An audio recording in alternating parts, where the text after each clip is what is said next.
তাহলে ভাই কারো টাকা থাকলে একটু বলুন, না হলে নির্মাণ করে বসে পড়ুন, আমরা সকলে বসে পড়ি।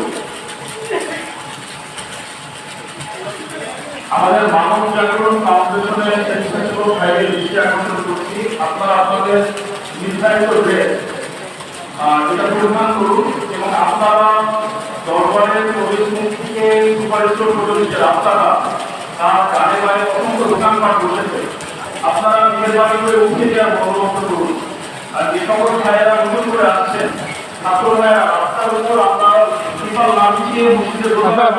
পানি গরম না ঠান্ডা এই তো দিতে পারতো এটা তো খাবার পাবে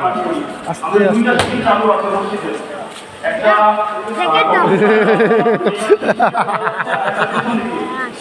এটা বাসাতে বলে আইলে এই কষ্টটা হয়। আমরা ছাত্র ভাইরা এবং মানব জাগরণের স্বেচ্ছাসেবক ভাইরা যারা আছেন তারা আপনার ড্রেস করে নামক মাঠে প্রথমে রাস্তা ক্লিয়ার করুন এবং